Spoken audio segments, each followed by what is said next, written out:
Good morning, Dawg Nation. I am Brandon Adams, and this is DawgNation Daily, the daily podcast for Georgia Bulldogs fans, presented today by Engineered Solutions of Georgia. And boy, oh boy, what has been a crazy run of news over the course of the last few days continues again today. You probably heard yesterday Georgia won the battle for Travaris Robinson.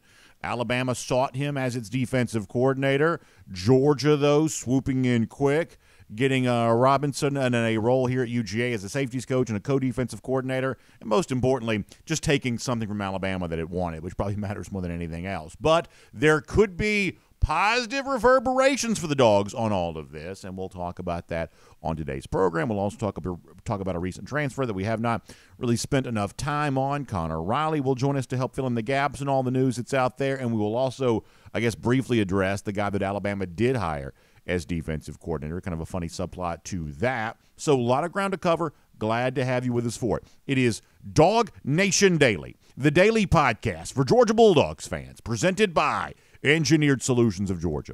And it begins right now. Today's episode of DawgNation Daily is brought to you by Engineered Solutions of Georgia. Dial 678-ESOG now for a solution to your foundation and waterproofing problems. Presented by DawgNation.com. This is DawgNation Daily, the daily podcast for Georgia Bulldogs fans. Here's your host, Brandon Adams. You know, we say down here in the SEC that it just means more, and sometimes the way that shows up is the stuff we do this time of year. You know, we kind of go at each other in like January, the way that other conferences don't oftentimes compete against each other in like, say, September, October, November.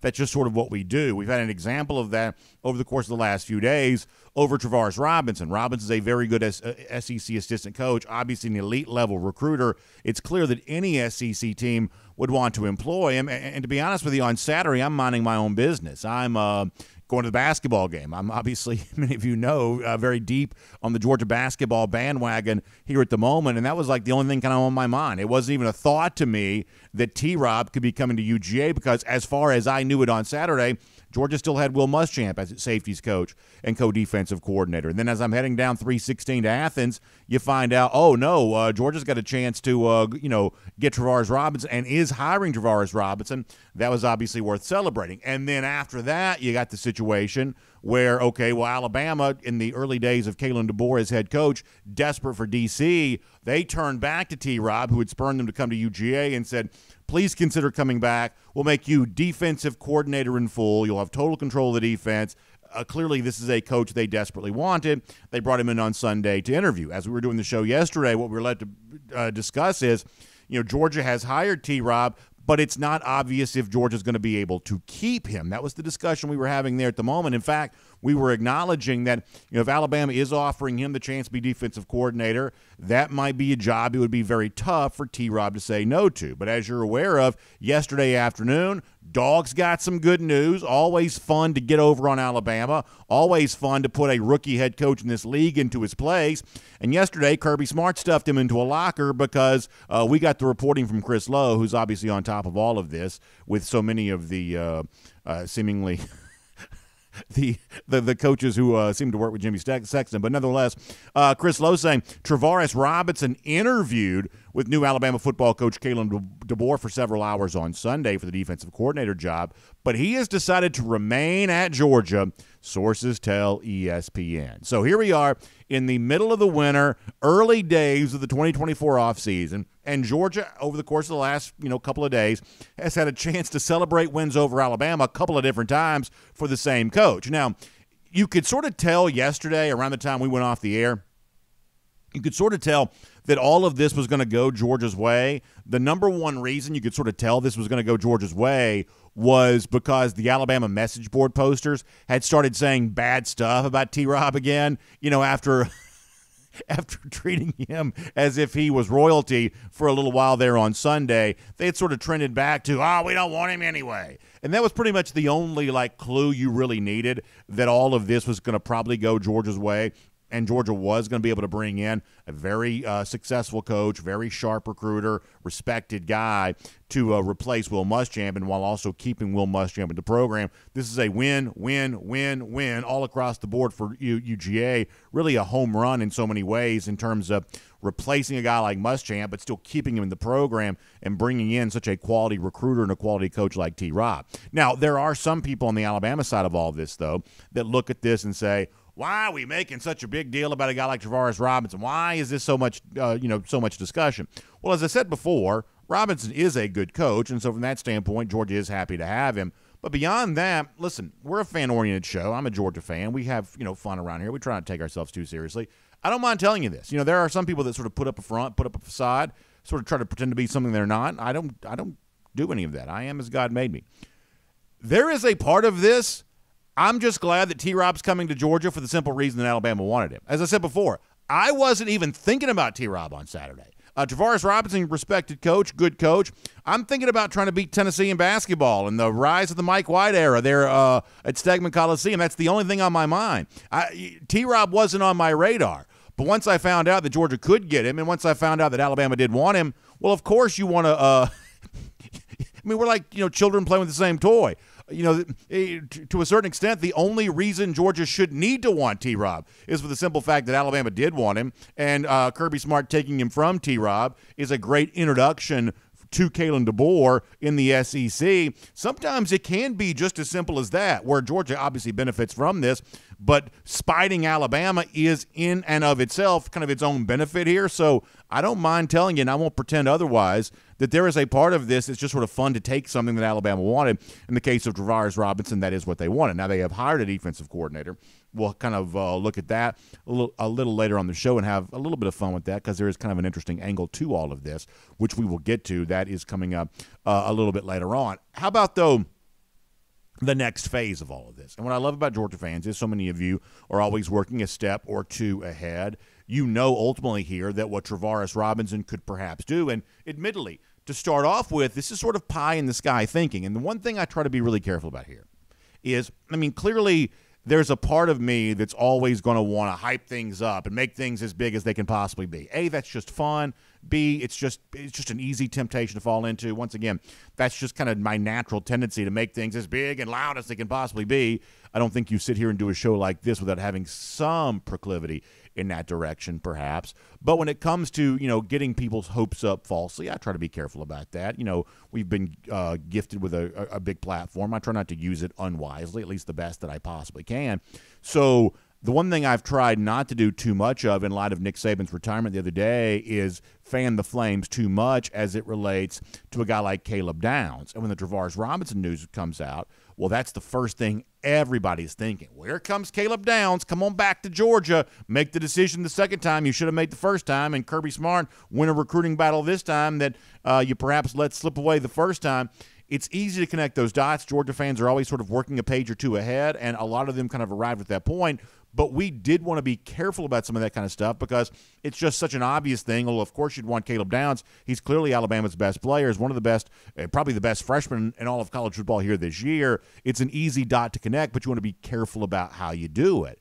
And yet, admittedly here, as we sit here knowing that Georgia has won the battle to secure Travaris Robinson, he is coming in as Georgia safeties coach, the guy that coached Caleb Downs a year ago at Alabama in the 2023 season. All of a sudden you're starting to see the possibility maybe this is real. Maybe this is the kind of thing that really could happen. Maybe there is perhaps a chance that Georgia could be in the mix for Caleb Downs. Let me give you some other words, not just mine, but those of Tom Van Haren, reporter for ESPN, who says, I was told that Alabama freshman Caleb Downs has not made a decision on his future yet, if he'll stay or if he'll transfer. But here's where it gets interesting. Van Haren says that Downs would like to see who's added to the Bama defensive staff, but very likely could make a decision either way tomorrow. Travaris Robinson staying at Georgia factors in. Now, that is not the same thing as saying it is a done deal. Downs is definitely transferring, and when he does, he's definitely coming to Georgia because of Travaris Robinson. That is not a 100% guarantee from Tom Van Haren, but it is a statement that Georgia is in the mix and that Downs is perhaps considering his options here and continuing to play for Travaris Robinson at the in-state school where, a lot of Georgia fans wish he would have come the first time around, that is at least a possibility here. So what I'm here to tell you is it's not everything. It's not a guarantee, but it is at least something. Now, most of you are quite aware of who Caleb Downs is. You either saw him play at Mill Creek, leading that team to a state championship in his senior year, or you've seen the things and the exploits that he's been a part of in his first year at Alabama. But if you haven't, if you are not fully aware of all of this, let me give you a little bit of Kirby Smart here. This is going back to just prior to the SEC championship. Smart, who never misses an opportunity, was asked about whether or not he thought that Caleb Downs was sort of a typical freshman. And Smart, in speaking about Downs ahead of that game, kind of laid the groundwork for what could be a second-chance recruiting pitch here right now. This is what Kirby Smart said back in December. He don't look like a freshman at all. He looks like a guy that's been playing for 3 years. He's instinctive. He's fast. He's fearless. He's everything that he was in high school. I mean, we got to see him. I've seen him play about 107-on-7 games at our stadium and at our facility when his high school team came over here all the time. And he's everything that we thought he was, punt returner. He's just a football player that is instinctive, great tackler, just what you draw up when you want a defensive back. A lot of you also saw the video of Smart after that SEC championship game. Obviously, disappointment for UGA, but once again, Smart never missing an opportunity. A little bit of a hug, a little bit of a handshake to Downs, just kind of planting that seed of, hey, we're always here for you if you ever kind of change your mind. Smart's obviously wise that way. So let me kind of give you my opinion on this, and then we'll kind of wrap up and talk about something different here for a moment. Clearly, it goes without saying that Caleb Downs is definitely a player that you would really want. And listen, one of the things I think we do pretty well around here is we're pretty consistent, at least I hope that we are. We said this about Downs the entire time. When Downs was a recruit, when it was obviously wasn't going to Georgia, we said, hey, this one's going to really sting. There are some that really hurt to see get away, and Downs just had the look of sort of a sure thing, a guaranteed successful college player. And sure enough, from the word go, to start his college career, he's pretty much exactly the player we thought he would be when he was still in high school. So we have always been very clear that we thought that Caleb Downs was a truly special player, and seeing him go somewhere else other than Georgia really, really stung. To use the right verb tense. So from that standpoint, that's just kind of always been the case. Now perhaps, just maybe, Georgia's got a second chance. Obviously, we'd love to see Georgia wrestle its way in here and get a second opportunity to get a guy like this on the team. But there's also, honesty compels me to admit, this thought of Alabama cannot lose this battle, can they? I mean, sometimes a player like this who has clear tangible value takes on an even greater intangible value. And Kalen DeBoer we had the golden shoe yesterday to this effect yesterday, has such huge shoes to fill that he's got to send a signal that he's ready for this job. He's got to give you that indication that he's ready for the pressure that comes at Alabama. And losing your best player, like right there on the heels of getting this job, would just be such a blow to DeBoer. Now, if you're a Georgia fan, you'd love to throw that, punch. And if you're an Alabama fan, you're obviously hopeful that's not the case. But just describing what it would be, this would be diminishing DeBoer greatly right at the beginning of his coaching tenure there at Alabama. So much so that I'm assuming that Alabama will do whatever it takes to keep Caleb Downs in the program. That's what I'm guessing here. But it's interesting to think that people who have no tie to DawgNation, no tie to this battle necessarily, just neutral observers, objective reporters, are saying possibility. Caleb Downs could decide, and could decide sooner rather than later. And if he does, Georgia could be in the mix. You want a chance at a player like this. You'd love to take him from Alabama if you could, because any program would obviously use a player of this magnitude. This is also one to watch for the Crimson Tide there as well. How ready is Kalen DeBoer for the battles in the SEC? He's about to have to show it very early in his tenure as he fights to keep Caleb Downs, perhaps. This is one worth watching. My name's Brandon Adams, and this is DawgNation Daily, the daily podcast for Georgia Bulldogs fans. We are presented today by Engineered Solutions of Georgia, and we're happy to have you with us, no matter how you get to us, live on video. Normally live 10 a.m. We're going to be live soon again, soon enough. We're also doing our 1st and 15 live, our comments as part of our R.S. Andrews cool down. We're still doing all of that live, and a lot of folks are working very hard to make sure we're able to do that. We certainly appreciate that, and we appreciate you joining us on the radio, Athens Sports Radio 960 The Ref, podcast, however you find them. Just so glad to have you part of the show today. And a big thanks to our friends at Engineered Solutions of Georgia for being a part of our program today. We just mentioned Caleb Downs, a big part of the foundation of whatever team he played for. But speaking of foundations, if you look around your house and see signs of a foundation issue, that is a reason to reach out to our friends at Engineered Solutions of Georgia. Now, you know what this looks like. Outside your house, you have brick wall, things like that. Sometimes you see like little cracks starting to form along the lines of the brick. Kind of makes it look like a stair step or something like that. That can be the sign of a foundation issue. Or inside your home, you have sheetrock. You see the sort of horizontal cracks there in the sheetrock. Once again, a sign of a foundation issue. Or down in the basement, just simple unsettling.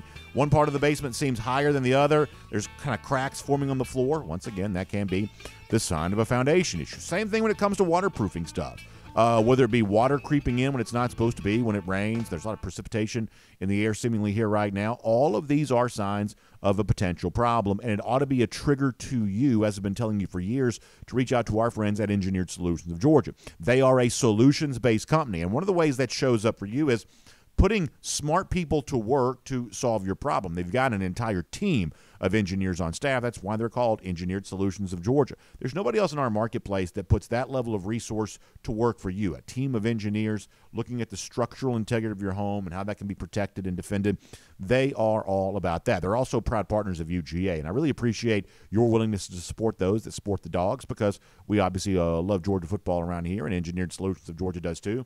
But admittedly, for me, more important than that, our friends at ESOG have been longtime loyal partners to us here on DawgNation Daily. And listen, that's how I keep the food on the table for my kids and my wife. And, they are just great partners with us along the way. We try to let folks know about the great work they do when it comes to foundation and waterproofing stuff, and they help us keep the lights on around here.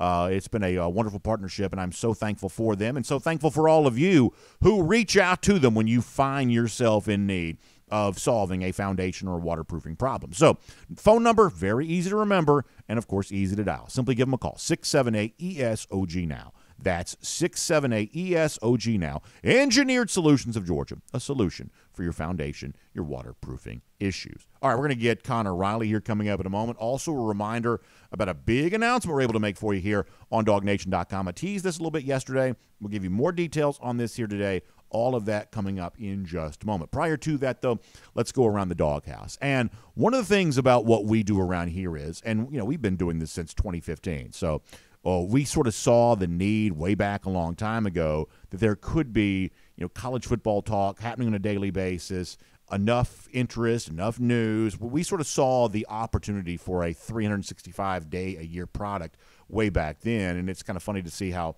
that idea has sort of grown in the years since then. We were really among the very first to ever kind of do something like that.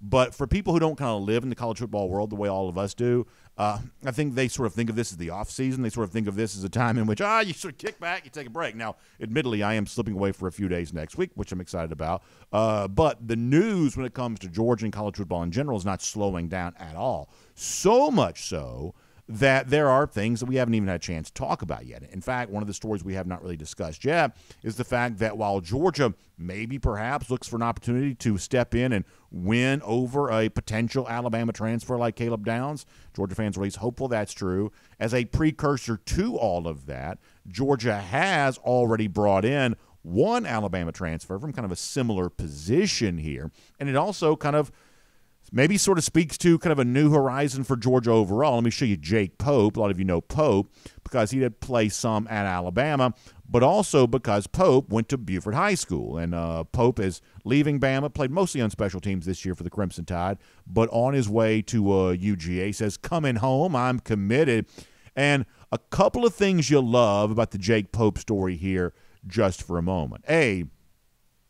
When Georgia got K.J. Bolden out of Buford for the class of 2024, you saw a lot of Georgia staffers. Montgomery Van Gorder, who obviously played at Buford, David Cooper, who's always, kind of stirring it up there on social media. They were all kind of mocking the end of the so-called Buford curse. A lot of folks kind of know that Georgia had had a long stretch of not really getting players from Buford High School. K.J. Bolden sort of broke that and kind of maybe even broke that for that part of Gwinnett County where Georgia, even beyond the boundaries of the Buford city limit, has sometimes, had its trouble. So in some respects, the Pope news perhaps represents another kind of end to the so-called Buford curse here. But in addition to that, this is also an example of something I believe that Kirby Smart does really well. And if you want to kind of know what makes Kirby Kirby and what Kirby does to sort of make Georgia Georgia, it's doing a lot of little things that add up to something kind of big. And in a roundabout way, Jake Pope is sort of an example of that. How much will he play in his first year? At UGA, how big of a part of the defensive story is he for Georgia? All that will be determined in practices and things like that. Obviously, Pope will be in the mix, but we can't necessarily guarantee anything about that one way or another. But this is pretty clearly a player that you're happy to have on your program, and it's the kind of thing that you're able to do, bringing a guy like Pope, when you're able to work ahead. This is the example of the advantage that Kirby keeps over a lot of the coaches and programs that he competes with. A lot of those programs are sort of forced to work in the now, in the immediate, to fill immediate needs. But Georgia, because its immediate needs are met, is always sort of looking a step or two ahead into the future. In other words, there are a lot of programs who are desperate for players right now, desperate to fill voids in their 2024 class, desperate for this, desperate for that. Georgia's rarely desperate for anything. They're always able to look a recruiting cycle ahead. When everybody else is panicking about 2024, Georgia's laying the groundwork for 2025 and 2026. When everybody else is desperate to go out and get this transfer guy because they need him to start right away, Georgia's able to bring in very talented guys who can contribute to depth and compete alongside other talented players in sort of a let the best man win type of situation.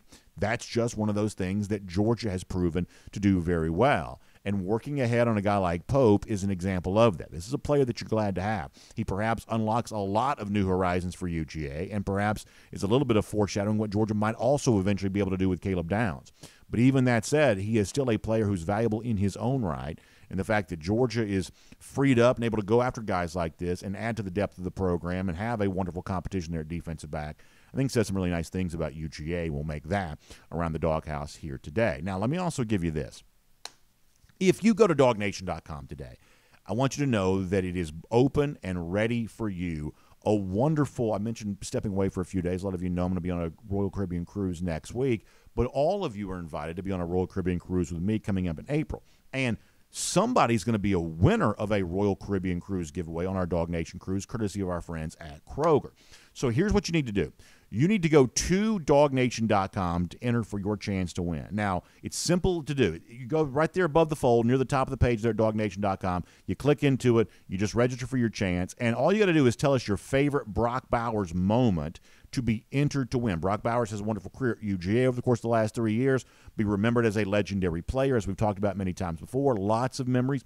Just simply share one of those with us, and then we're going to draw a winner at random, and that person's going to be a part of the DawgNation cruise coming up in April on board Allure of the Sea. So check all of that out. You can find out all the information there. And, of course, if you're already signed up for the DawgNation cruise, you can still register for your chance to win right here. And if you're the winner, you'll simply just have all that taken care of for you. So if you've already signed up and you're already on the DawgNation cruise, then you're still eligible for your chance to win right here. So go ahead and still sign up for your chance to win, even if you're already going to be on the DawgNation cruise. And by the way, if you have not signed up yet, there is still a little bit of time for you to be able to do that. But right now, Kroger wants to give someone a chance to win a DawgNation cruise here. So enter for your chance to win there at DawgNation.com. Easy to do. Simply tell us your favorite Brock Bowers moment, and you and a guest could be on your way to the DawgNation cruise with us in April on board Allure of the Seas. All right, before we're done, Alabama missed out on Travaris Robinson, but they have made a defensive coordinator coaching hire. We'll tell you more about that. But for now, on everything happening with UGA, including the rumors of even bigger things on the way, let's talk to Connor Riley here today, DawgNation Daily, presented by Engineered Solutions of Georgia.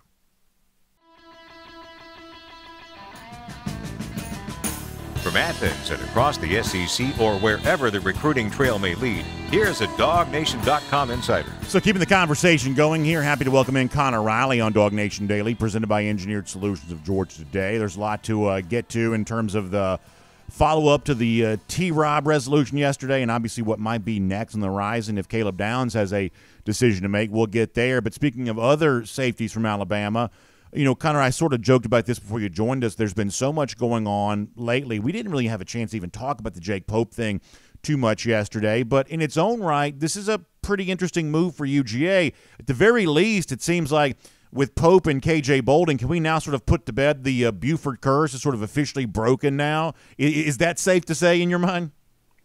Yeah, I think the Buford curse is done. I think if Georgia goes on to get Caleb Downs, Gwinnett County, some of the concerns about recruiting that area are done. I think the Pope move, the most interesting thing about it is it sort of signals further a new way of Kirby Smart using the transfer portal. I don't think that safety is the biggest need. Georgia hasn't had a player transfer out at that position, so what they do have to replace Javon Bullard and Tyke Smith. They bring back a lot of the guys they have from last year. They obviously signed KJ Bolden there. They've recruited pretty well at that position, and so this wasn't a massive need for Georgia. But when you have a player like Jake Pope, who fits a lot of what Georgia looks for in guys that come out of the transfer portal, SEC experience, previous ties to his recruitment, 3 years of eligibility remaining, he checks a lot of boxes for what Georgia looks for. And so in going out and adding him, it's sort of another piece that Georgia has over the course of the season to have at their disposal. And we are entering a new age of college football where season's going to be longer, and I think depth is, going to be more important than ever. You've already sort of heard Kirby Smart acknowledge this. But also, with the way that Georgia loses players to the transfer portal, they had 18 scholarship guys leave. They're always going to work at a deficit when it comes to this. So when you have a player like Jake Pope become available, I do think it makes a lot of sense for Georgia to go out there and grab him to try to further reestablish the depth on this team. So the T-Rob stuff the last couple of days I think has been really fun for UGA fans. This was not a move that was on my radar at all on Saturday. I was not expecting us to be talking about, Robinson coming over to be safeties coach, co-defensive coordinator, because at the time I thought that Will Muschamp was sort of still in that role. We've obviously now had plenty of time to discuss this, and now you and I can discuss the attempt that Alabama made to wrestle Robinson back in the fold, make him defensive coordinator. Ultimately, Robinson decides to come to UGA anyway. And, listen, on the Georgia side of this, there's layers of value here. It's keeping Will Muschamp in the fold. His knowledge is something that's obviously great to have around the program, even in an off-field role. You clearly love the idea of a great recruiter like Robinson also just kind of bolstering a Georgia coaching staff. I mean, it's never a bad thing to have, a coach of this magnitude, kind of on your roster of coaches. And then beyond that, Connor, I sort of jokingly said to our audience a little earlier, I don't mind telling you that there is something valuable about getting him just because Alabama wanted him. The idea that you just sort of took something from Alabama that it wanted from a Georgia fan standpoint, that's not a bad thing either here. So you've had time to kind of process this, both the initial hire of Robinson, the attempt from Alabama to take him back, and Georgia's ultimate victory on kind of keeping him in the fold here. What do you make of this saga as it has unfolded? Yeah, there was about a 10-hour period where it wasn't that fun covering this after it sort of looked like maybe he was going to be receptive to Alabama. But I think, the tinfoil hat conspiracy theory with this is I don't think Kalen DeBoer properly understood T-Rob's value. And, you see in the first couple of hours after Robinson takes the Georgia job, Des Ricks enters the transfer portal. They have another cornerback, Amari Kite, I believe, enter the transfer portal. You see Trey Amos enter the transfer portal after the news goes final yesterday. We're still obviously waiting to hear on what Caleb Downs does there. Alabama has lost a lot in their secondary, and I think T-Rob is a big reason why that is the case there. And so you lose someone like that to a rival in Georgia, someone, yes, you're going to have to play next season, but if Kalen DeBoer is going to keep up with what Nick Saban was doing there, Alabama is going to see Georgia a lot. And to lose someone like that to Georgia where, the big concern with DeBoer for me, and, I do think he's a very good coach. I think this is a good hire for Alabama. It can be all those things, and it can still be a step back from where Nick Saban had his program. And you look at his staff and the way it's assembled, I understand why he would bring a lot of his former Washington assistants with him. But I think he needs guys that have strong ties to the South, that have the ability and the cachet to go and recruit across this area. And losing Travaris Robinson to Georgia, who probably has the best recruiting staff in the country in terms of being able to go out, identify, build relationships, and recruit players, losing your best recruiter to Georgia, I think is going to make that even more difficult moving forward. And we've already sort of seen it have a negative effect on Alabama with some of the players they've lost to the transfer portal. Yeah. And if Caleb Downs ultimately enters the transfer portal, regardless of whether he goes to Georgia or Ohio State, I think that makes it an even more significant move for Georgia. Obviously, Will Muschamp, a huge piece of this Georgia program the last couple of years. I wrote about that on Monday. And to bring in Robinson, we talked about this on Saturday. This is a guy who I think moving forward is going to grow into a bigger role at this Georgia program than some might see right now. All right, so before we get to the Caleb Downs part of this, which obviously I find fascinating, let me just kind of give you one more thought on what you just said about how DeBoer has gone about this. This is obviously Monday morning quarterbacking from a couple of hundred miles away, but to me, you know you've got Ryan Grubb. Like, you know you've got your Seattle guys to work on the offensive side of the ball. DeBoer should have hit the ground running, making his defensive hires first, making his defensive announcements first, and then you supplement that. I mean, Alabama fans, rightly so, are going to welcome Ryan Grubb as a good offensive coordinator hire. He almost, could have been in the mix for the job a year ago under Nick Saban, so clearly that's a good hire, but it's also an easy hire for DeBoer to make because he's bringing him with him from Washington.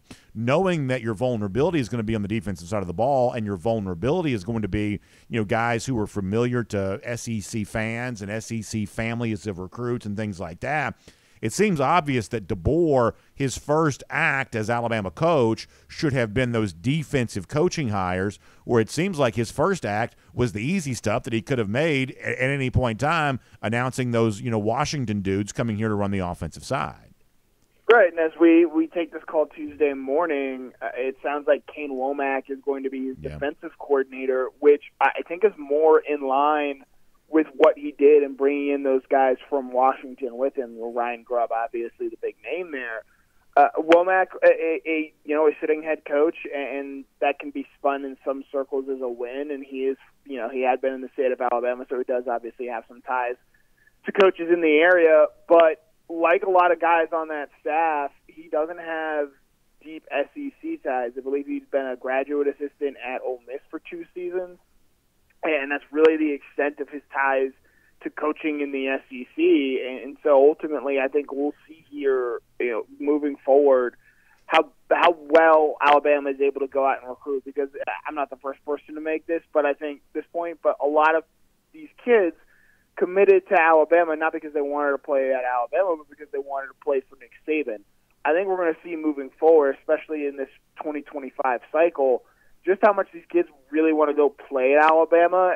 And so I do think that in this first season, it's going to be really important for Kalen DeBoer to go out and get wins early because, he is undeniably, I think, a very good game day coach. And so that if he doesn't have early success and Alabama takes a step back on the field this year, I do think that's when you start to get really serious questions about did we make the right move here. There's a lot of pressure on him to win early, not just because of the fact that he's replacing Nick Saban, but because of proof of concept and because of how he's built this staff that, we're going to be able to continue to win here because I'm such a great game day coach, and that's going to sort of keep things rolling there.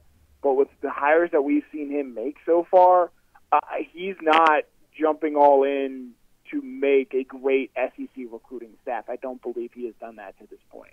All right, so let's talk about the Caleb Downs part of this here for a moment. And, I have to admit, while as a Georgia fan, I would love nothing more than to be able to, see this go down, to see this happen. I'm a little skeptical of this on 2 fronts. The first part of about this being is Alabama cannot lose its best player on essentially the first week on the job for Kalen DeBoer. There's just no way they can. I mean, they would seemingly, I would think, have to do anything they could to keep Downs because this would be such a blow. It'd be, kind of taking DeBoer out on the knees before he's even had a chance to sort of get started. So there's that. And the flip side of this is, when Georgia was trying to get involved with Downs the first time around, and everybody's got their theory about why this was, but either way, Georgia seemingly could not get a seat at the table on Downs' initial recruitment. Now, how much have things kind of changed on that since then? So while I love the idea of getting Caleb Downs, this is clearly a player that any Georgia fan would want, I'm sort of skeptical of could this really happen on those 2 fronts. How would you respond to that, Connor?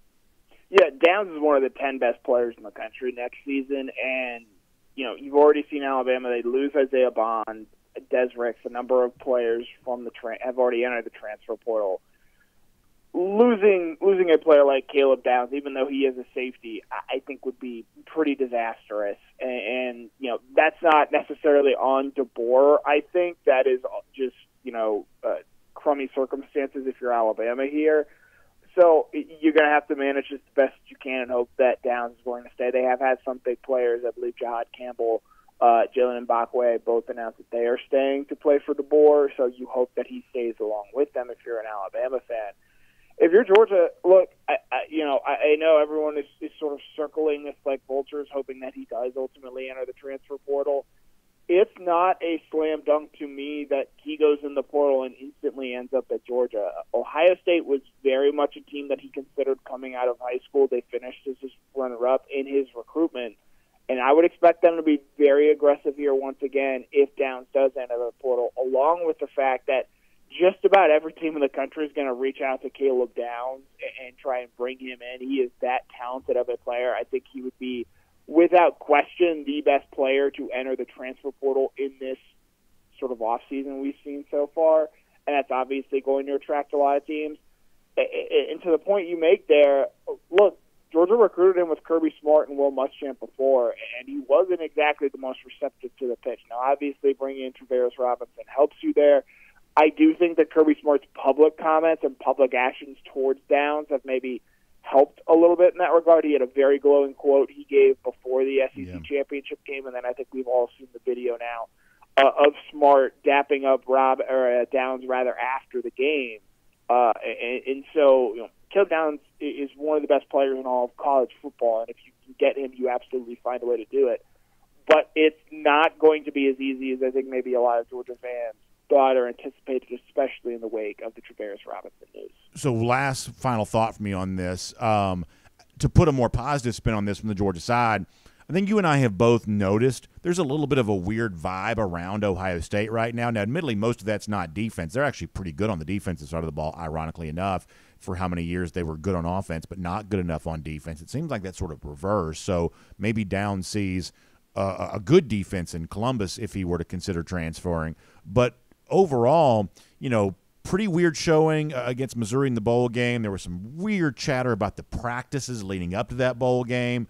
Obviously not really handling the need at quarterback very well this offseason. So I guess if you wanted me to put the most favorable spin on this in the event Downs were to transfer, is that I don't know that Ohio State as a program has the same stature it had when Downs was making this choice the first time. And so maybe Georgia is somewhat elevated because right now, to me, maybe it's only by a slight degree, Connor, but the Buckeyes look like a program that is trending downward just slightly. Yeah, so when Downs first committed to Alabama over Ohio State had only lost to Michigan once. And now they've since lost twice. There have been further questions about that, and thus concerns about Ryan Day have grown. I will say, with the number of players on the defensive side of the ball that Ohio State is bringing back, it would not surprise me if they emerge as the number one team in the country next year. They also bring back Emeka Egbuka and Travion Henderson at the running back position. They're obviously loaded at the wide receiver position. They go in and bring Quinshon Judkins. My questions about Ohio State entering next season are, one, on the offense. I understand being all excited and things like that. There's only one ball. And having Travion, it's not like Ohio State had a bad running back room this past season. And so I'll be interested in seeing how all of that sort of works together. Two, there is not a player under more pressure next year to perform than Will Howard, the quarterback that they brought out of Kansas State, who, mind you, effectively got benched this past season in favor of Avery Johnson at Kansas State. And so I'm very interested in seeing how Ryan Day handles all of this. And as it relates to Caleb Downs, if Ohio State is able to get him because he does go in the portal and he still trusts what is being built there, and Ohio State is, in my mind, a very good defensive team and brings back a lot of talent on that side of the ball, it only puts more pressure on Will Howard to go out there and perform, because I still think Ryan Day wants to be an offensive first guy and has a lot of offensive questions, and part of the reason that Ohio State didn't do what they needed this year was because their offense, quite frankly, wasn't good enough. And that falls at the feet of Ryan Day, who still has a lot of questions that he needs to answer, because Kirby Smart is a two-time national championship head coach. Ryan Day is not. And you look at it, at how Smart has developed talent on that defensive side of the ball, especially at that safety position. There are a lot of things that tilt in his favor compared to that of Ryan Day. It is a fascinating thing to watch, Connor. We appreciate your opinions on all of this today, and obviously you'll have plenty of coverage coming for us on this at DawgNation.com there as well. So we'll look forward to reading that and having you back here on the program very soon as well. Yep, as always, it's a pleasure. Let's take a look around the rest of the league. This is SEC Through. Yeah, so fascinating to keep your eyes on all of that as I'm tangled up in 1,000 cords over there. Fascinating to keep your eyes on all of that. It's not obvious that Caleb Downs will transfer, but if he does, it could get really interesting really fast, and we're obviously watching that very closely. Something else I'm watching very closely, the chance to be on a Royal Caribbean cruise ship. Now, I realize that not everyone is going to do that next week. I am going to be able to. And boy, oh boy, am I excited. And I tell you, weather like we're having in Georgia here today even makes me more excited. So when you're walking around today or trying to drive around or taking care of your kids because some of them are not in school, just know that winter weather is a signal to you that you got to get to the Caribbean. You got to get on board a Royal Caribbean cruise ship. You got to be going to Perfect Day Coco Cay where it's always sunny and warm, and man, what a great time that's going to be. For me, next week, it's Icon of the Seas. Among the very first to actually be on board Icon. I'm really excited about this. Really, really looking forward to it. And coming up in April for all of us, it's Allure of the Seas for the DawgNation crew. So you need to do what I'm doing. You need to make your plans for a Royal Caribbean cruise vacation here this year. Jessica Slater, great travel agent, specially selected for us by Royal Caribbean, to help you get that done. You can give her a call, 770-718-9147. That's 770-718-9147. You can also email her, jslater@dreamvacations.com, but also really important to keep this in mind, royaldogs.com is the website that Jessica has constructed for the simple purpose of educating you about everything you need to know about the DawgNation cruise. We're leaving out of Port Canaveral. We're going to Nassau in the Bahamas. We're going to Perfect Day Coco Cay. All of that is on the way here for this year. royaldogs.com. You can find out more about that. All right.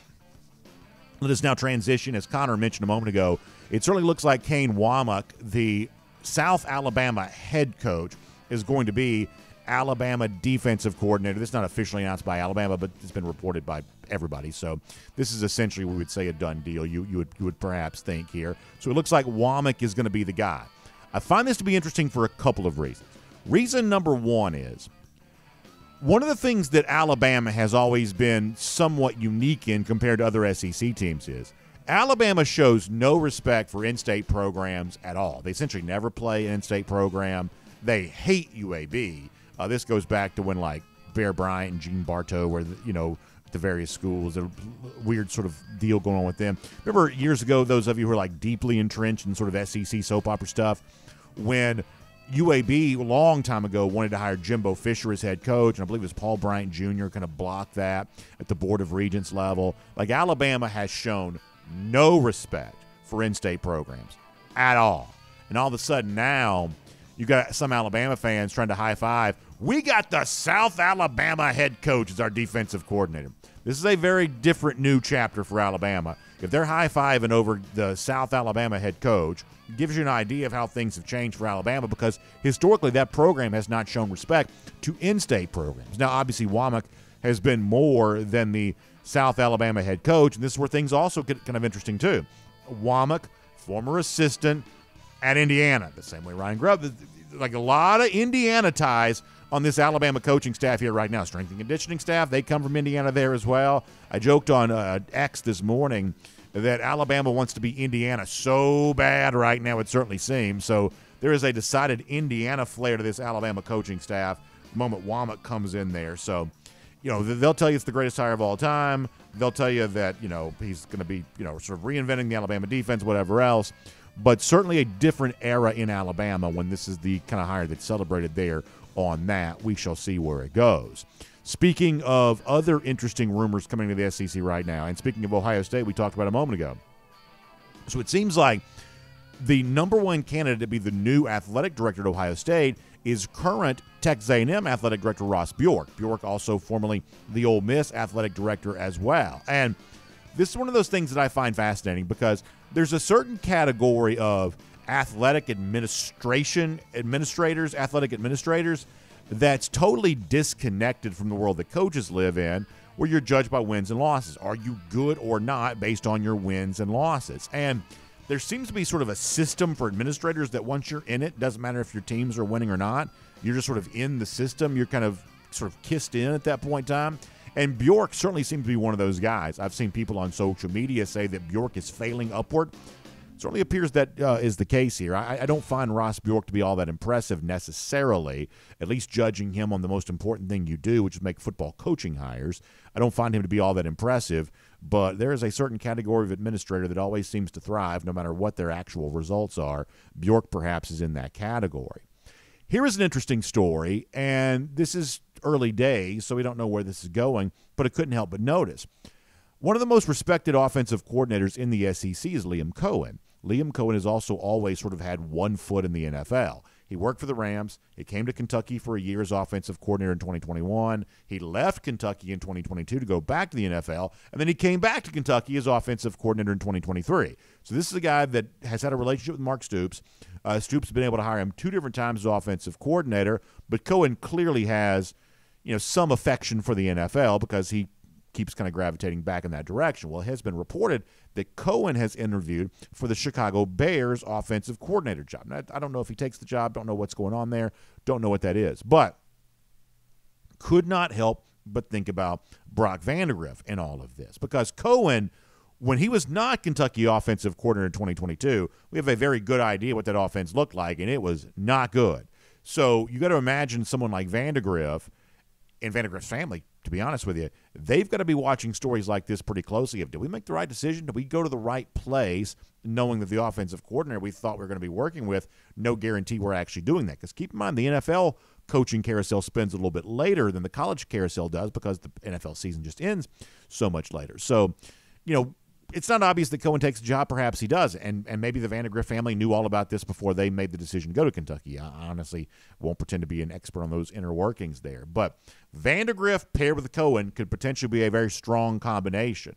What Kentucky would have at offensive coordinator if Liam Cohen does go back to the NFL, that's where things could get a little bit curious. A couple of other stories we haven't really talked about. I just want to make sure we mention Isaiah Bond, the hero from the Iron Bowl this year, is going to Texas. This is an example of Texas looking at what was one of the strengths of the team this year, wide receiver, and saying, we want to make sure that remains true for the upcoming year. And so, Texas brings in Bond. It's a reinforcement of something we've been talking about here the last couple of days, which is my belief that the toughest game on the Georgia schedule for the upcoming year is not Alabama, no matter what Kalen DeBoer does in his first offseason leading into the start of the 2024 season. It is Texas. And Bond being there to work with what we guess is going to be Quinn Ewers, although I'd watch out for Arch Manning pretty closely there here this year. Bond going there as kind of a big target wide receiver. That is certainly a notable story. And then finally, and we talked about Cam Ward a lot. This is the former Washington State quarterback.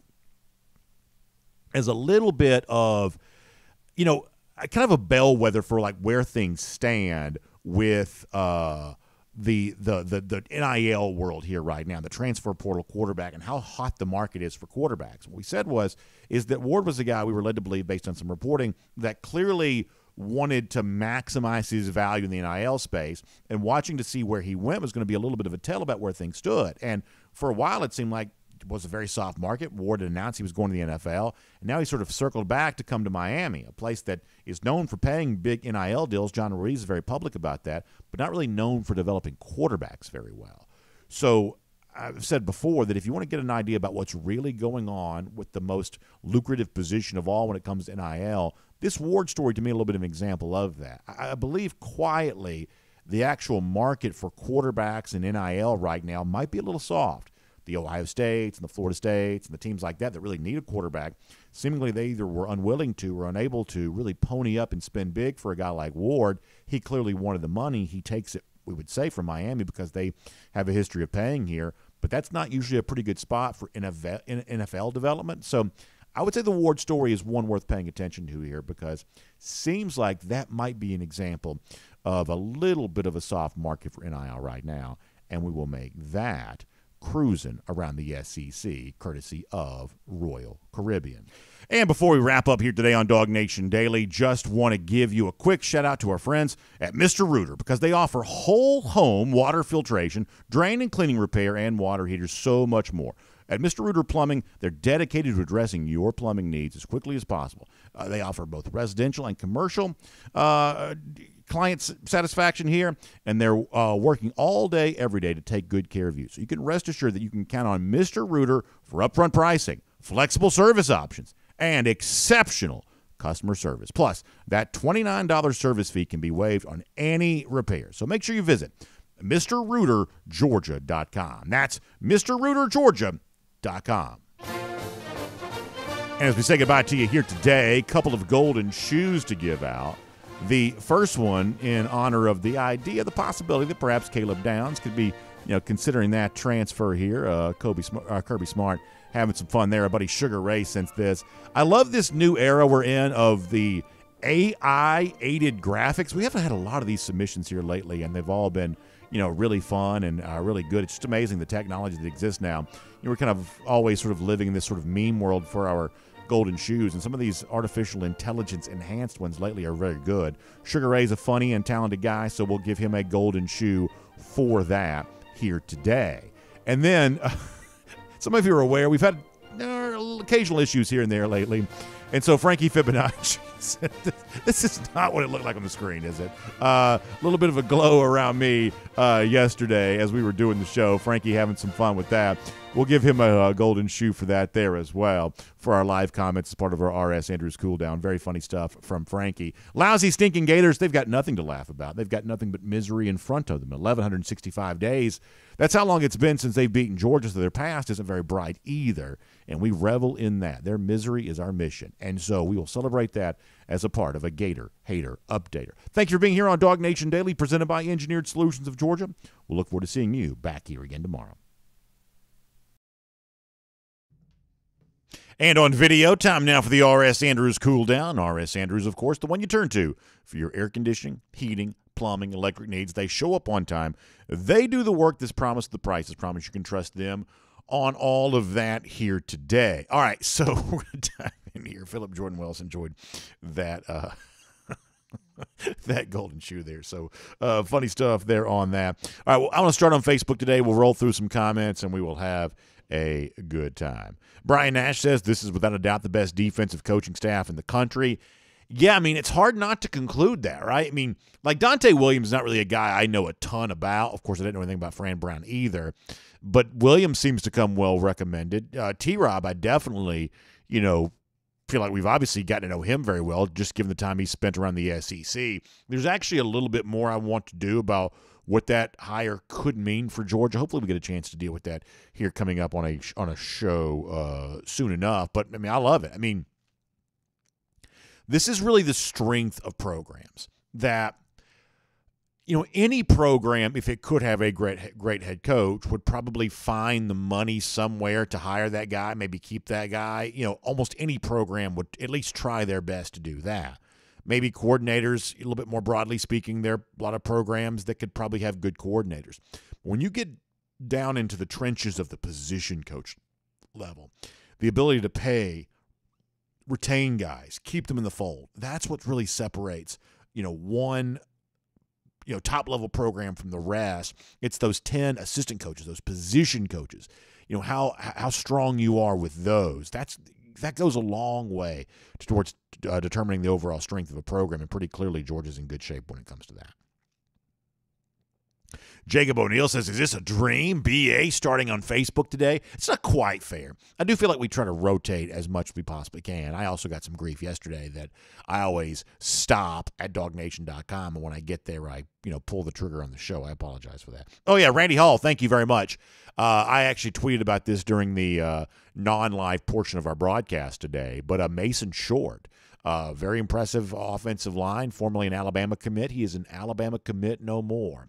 With that being said, is a phrase we're starting to hear pretty frequently here coming from some of those Alabama guys and, perhaps others there as well. It seems like there's a lot of decommitments coming off this past weekend for Georgia, guys who visited. Former Michigan defensive back commit, Alabama offensive line commit. Seems like Georgia had itself a pretty good weekend there in recruiting. You'd love to see it. And Mason Short's a guy you'd love to see perhaps get into the fold here for UGA. Josh Hobbs says, I always start on DawgNation and YouTube for sure. I probably do start on YouTube more frequently. That is admittedly true. But I do try to rotate. I do try to rotate. Barry Watkins says he doesn't get it with the Bama new DC. I mean, this is a guy that DeBoer has a relationship with. He is respected as a defensive coach. So what we're going to say is, from a technical knowledge standpoint, Womack probably represents a strong hire. It's clearly not a first choice, and that matters. And it's also not that guy that's going to have an immediate in with recruits, or perhaps even an immediate in with current players in the Alabama roster. In other words, if the Tom Van Haren report is accurate, we don't have any reason to believe that it isn't. But if the Tom Van Haren report is accurate, that Caleb Downs was in a wait-and-see mode about, do I want to stay at Alabama based on the coaching staff, you can't imagine that he's looking around saying, we got Womack. Boom. You can't imagine that was necessarily the response to hiring the South Alabama head coach as the defensive coordinator. I'm guessing, I'm not saying it's a bad hire, it'll be poorly received. I'm guessing that's more along the lines of, like Barry said, like, huh? Who's that? Womack? What is that? I'm guessing that's a little bit more of what that was. Let's see what else. Yeah, Jacob said he was just giving me a hard time. Listen, I need that in my life. Ken Holcomb says, this is on a more serious note. We have 9 huge trees coming down around our house today since the one fell during the windstorm last week. Kind of scary feeling the house shake when one hits the ground. Yeah, when trees fall, they fall hard, man. And I'm not being funny. They fall hard. Always makes a much louder noise than you kind of think. And I hate this time. When the ground gets soft and the wind starts blowing, I do hate that for trees. I do. And when one falls, I mean, like what the arborists will tell you is that the trees sort of work together and that they protect each other. And so when one goes down, the trees that are remaining are a little bit more vulnerable. So, and listen, I'm not a tree expert. I'm not, but it's like you saw the tree fall at Augusta last year during the Masters. It's like, you sort of design these trees so they look pretty together, but that's not necessarily how trees actually work in the wild. So, yeah, I'm right there with you on that. I do not like this time of year for wet ground, soft ground, high winds, especially when ice gets on these trees. It's rough. Keith Fold says, DawgNation Cruise, who's going? Hopefully a lot of folks be on hand for that. Miriam Corbin says she got a new TV for Christmas. Got BA on a 55-inch TV for the first time. I didn't realize BA has some facial hair going on. So what I typically do is every now and then I'll kind of go a day without shaving. And when I do, not shaving, because these days we're getting here very early in the morning, which I'm fine with. But, it kind of makes sometimes shaving in the morning not the most pleasant thing. And so most people watch on a phone, and when the screen is very small, you can't really tell. But if you are blowing me up there on 55 inches, then you're going to see some blemishes. I'm guessing this face probably does not present as well on 55 inches. That's what I'm guessing. But I am glad you got a new TV, though, Miriam. And it's great to have you watching in any format. All right, let me pop over here to speak on YouTube for a moment. BA's Ty Stone Cold Style says YouTube pays for BA to go on cruises. Facebook is a shed. That's a very funny comment. Let's see what else. Jonathan Aaron says, if you don't have Twitter, how can you submit a golden shoe? It's a good question. Obviously, I get more of these on Twitter than anywhere else. But normally, if you just send it to the DawgNation Facebook page, somebody will make sure that I get it eventually. I am not super active on Facebook, unfortunately. But if you send it to the DawgNation Facebook page, someone will eventually make sure that I get it.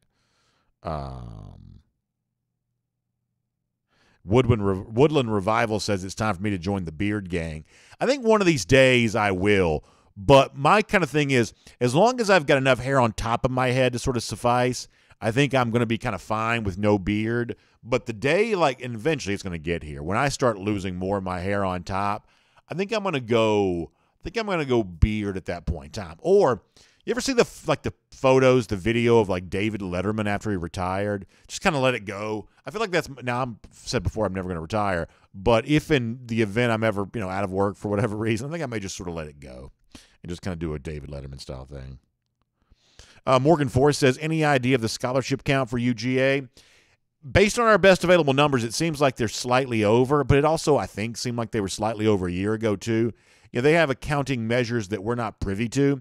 So the 85 is a hard number, but there are ways to sort of fudge that. You can, do is it blue shirt? Or I always get blue shirt and gray shirt confused. You can do the thing where you kind of, put the counter towards next year. That's sort of robbing Peter to pay Paul. But between that, almost certainly somebody in this roster that we think is on scholarship is probably paying for their school. There's almost certainly a chance that's true. There are ways to sort of get around this. Georgia and its staff going to be, Kirby Smart and his staff going to be every bit the expert on how to actually do that. So we think that Georgia, based on who we think's coming in, who we think's currently there, probably about a name or two over, but there's also a chance there's things going on behind the scenes we're not aware of. Spencer Clark says Georgia is last in graduation of athletes. We got to do better.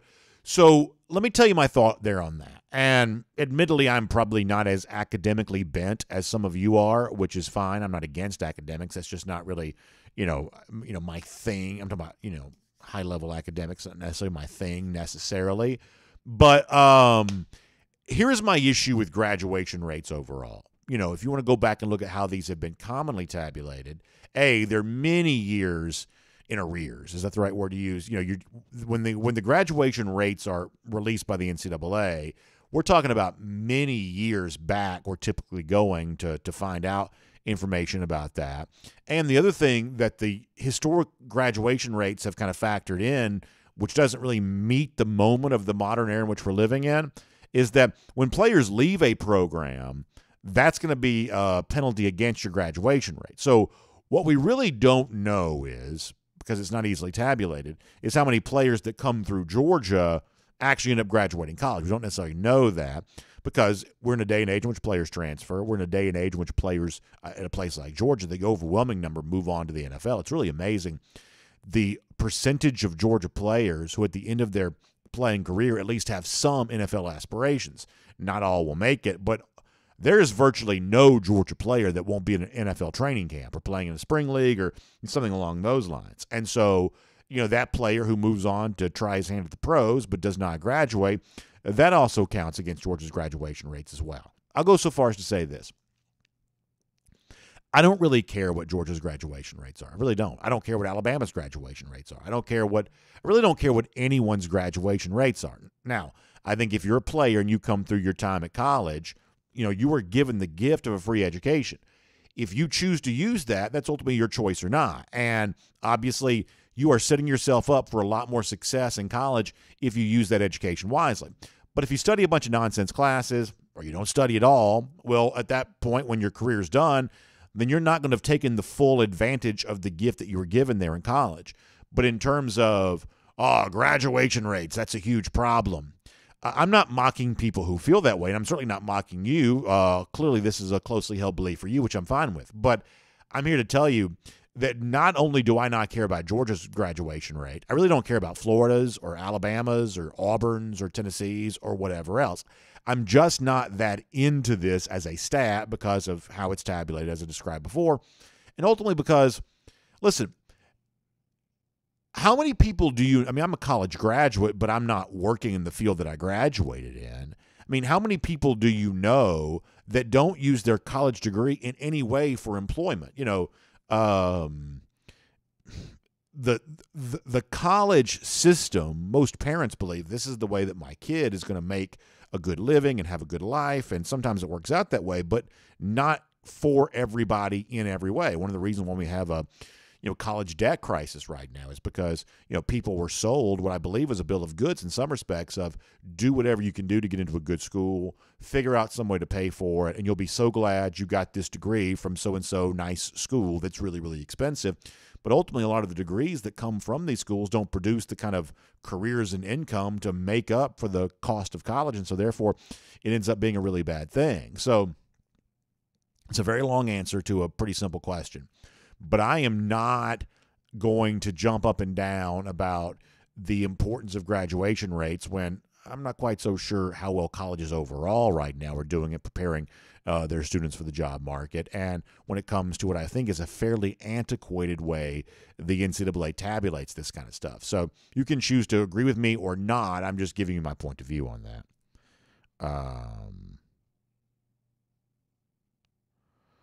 Enrique Isidro says that graduation rates, that's a meme used by Georgia Tech fans. In some respects, that's the case. Listen, we've also seen the academic credentials of some folks that kind of come through Georgia Tech. But anyway, I'm not going to get into that. Andrew Hughes says, how do we improve our wide receiver recruiting? Also, Bama's fans are melting like butter on the sun. Yeah, Bama fans are kind of going through a different world right now than what they're used to. There's no question about that. This is not the era in which they're used to living in by a long shot. Now, Kalen DeBoer could be very successful. He's obviously won at every level that he's been at here thus far, but his stiffest challenge is the one that he's about to face. You are right about that. As far as wide receiver recruiting goes, here's what we know. We know that Georgia is obviously on the receiving end of some negative recruiting when it comes to wide receivers. We understand that. And we have seen the fruits of that. That Georgia pretty much recruits at an elite level at almost every position group. Wide receiver somewhat lags. And I'm not telling you that it doesn't matter, but I would at least get you to consider this. Sometimes I like to try to see things from a slightly different vantage point. One of the advantages that Georgia might have moving forward is the fact that it has figured out a way to have successful offenses, and specifically successful passing offenses, without necessarily devoting the resources, because wide receiver is also becoming a pretty significant NIL position, we think. And so therefore the fact that Georgia has continued to have success with its wide receivers without necessarily having the kind of recruiting success that it seems to have other places, that could end up being a good thing for the program because it could give Georgia more resources to use other places. In other words, we're seeing Georgia over the course of the last 3 years, even in the aftermath of Todd Monken leaving before this past season, Georgia was still about a 40-point-per-game offense. They were still among the most prolific passing offenses on a single-season basis in the history of the program. The wide receiver play is successful, even though the wide receiver recruiting efforts are not quite as successful. So I'm not here to tell you none of that matters. Don't worry about five-star this or don't worry about five-star that. But as long as the results are good, I'm going to be a little bit more okay with the fact they're not really breaking through at that position. And if they can use some of the resources they could perhaps use to attract players to that position to go out and lock down the best defensive lineman, I would say, even better, best of both worlds. Because I believe that when you look at across the landscape of college football, I believe it's possible somewhat to succeed with wide receivers who are less than elite recruits. Look at some of the prolific offenses in the Big 12 over the years as an example of that. I do not believe it's possible to have a great defensive line without great defensive line recruits. And so therefore, when it comes to what Georgia really needs, I'm okay taking a step back at wide receiver because of what you perhaps have a chance to do there at the defensive line position, one of those spots where you truly have to have elite recruits. Let me pop over to DawgNation.com here for a little bit. Brian Bloomfield says when it comes to receivers, UGA has had 2 5-stars ever. Pickens and obviously Green going back years ago. But Reggie Brown was also a 5-star too, I believe. He says, why can't we recruit or poach these Bama 5-star receivers or A&M wide receiver? Instead, we go after the 3- and 4-star. So as I said before, some of that's about, willingness to spend NIL dollars. Some of that's about negative recruiting. Georgia's been on the receiving end of it.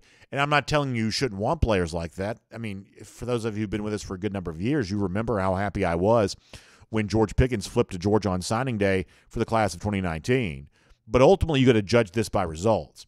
And I don't know that any program moving forward is going to have 5 stars in every position group across the board anymore. I believe that college rosters moving forward may look a little bit more like NFL rosters do, where you have some stars and you have some supplemental talent around that in some cases that's perhaps not at the superstar level. And while it seems like most programs covet the great wide receivers, I mean, if Georgia had better wide receiver play, now perhaps they would have played better against Alabama. That's certainly fair. But in terms of the season-long statistics, but they've really scored much more points than they did on a per-game basis here this year. I'm not quite so sure they necessarily would. So I totally understand the nature of the question. I'm not trying to dismiss it as a topic. I am trying to add the additional context that while it's somewhat perplexing that Georgia, even long-term, as you mentioned, long-term, hasn't done as well with wide receiver recruiting, I do believe an important caveat to that is the actual results on field for the wide receivers that Georgia currently has is probably about as good as it's ever been in program history. Brian wants to bring in Hines Ward as wide receivers coach, and the one thing we do know is that Ward has been very open over the years about his desire to do that someday, although I still think that Georgia's perhaps in pretty good hands when it comes to Brian McClendon. Senior Dog 54 says, Quinn, you were staying at Texas when he could have been a second-round draftee. Kind of tells me that he's not especially worried about Arch Manning beating him out. You might be right about that, although I'm not quite ready to count out Arch Manning for this particular year either. I didn't think that Ewers had the look of a truly special player in that game against Washington. Against Alabama on the road earlier in the year, probably so. Against Washington there in that spot in the playoff, I thought Ewers left a little bit something to be desired. And if in that big game that's a true reflection of what Ewers is, I'm not going to guarantee you that he couldn't be beat out by Arch Manning this upcoming season if Arch is what he's cracked up to be. And at this point in time, we don't quite know that yet either. Randy Hall mentioned the possibility that Ladd McConkey could be a second-round pick. I would say that's a very real possibility. Let's see what else. Andrew Sisson says, sad to see the Philly Dogs crumble last night. Yeah, some of y'all know, I mean, I was watching the game last night. I've only partially followed the NFL story here this year. Amazing the way in which Philadelphia has just crumbled. It seems likely that Nick Sirianni is going to get fired. He's going to lose his job. And a lot of the good vibes that existed around Philadelphia seems like that's kind of changed here a little bit. And I can't really explain why that is. I really don't know. I guess Jalen Hurts may be a little bit banged up, I guess. Hurts has never really been my cup of tea necessarily anyway. But I really don't know what's going on there. That is a Philly team that feels like a very different organization right now than it felt like even a few months ago, it seems like. Let's see what else. K-Dog, appreciate the kind words. Yeah, we're looking forward to Icon of the Seas next week. Also looking forward to delivering you a great collection of pre-recorded shows. We've got an entire team of folks here behind the scenes helping us do that, and I certainly appreciate that. Randy Hall mentioning the Belichick interview with the Falcons. Yeah, that went down. Brooksy wondering what all these coaches do when they stop coaching, all that swag. And listen, I mean, even those of you who work with high school programs, you get all kinds of gear, right? And when you're at Alabama, there's no telling how much gear a guy like T-Rob has had. And he's worked at South Carolina and places like that. All the Georgia coaches have worked multiple places. I wonder what they do with all that. It is a good question. Very good question. I mean, some of that would have value as like a collectible, right? This was, Will Muschamp's coaching shirt from South Carolina. That might have a little bit of value as a collectible. But at the same time, just as like gear that people would want to wear, no matter if a famous person wore it or not, you got to think that you have some value too. Maybe they do just put all this on eBay. Maybe that's the case. Rome Dog says it's eBay swag. I wonder if it is, because some of that stuff's really nice. All right, y'all, we got to go for now. I apologize to our Dog Nation folks. They're going to say I didn't spend enough time on DawgNation.com. I'll try to make that up to y'all tomorrow, but I just looked at the clock. I have got to bounce here. So y'all have a good day. We'll be back here tomorrow to continue to talk about this whatever's going on. It's a crazy news cycle here right now. We're covering it all. Check out R.S. Andrews online, rsandrews.com. If your water heater goes out, in many cases, R.S. Andrews can replace it for you the same day. So don't take a cold shower during this cold time of year. Keep a water heater nice and comfortable and toasty warm for you, and replace it if you need to. rsandrews.com for more details on that. Have a great day. We will see you back here tomorrow.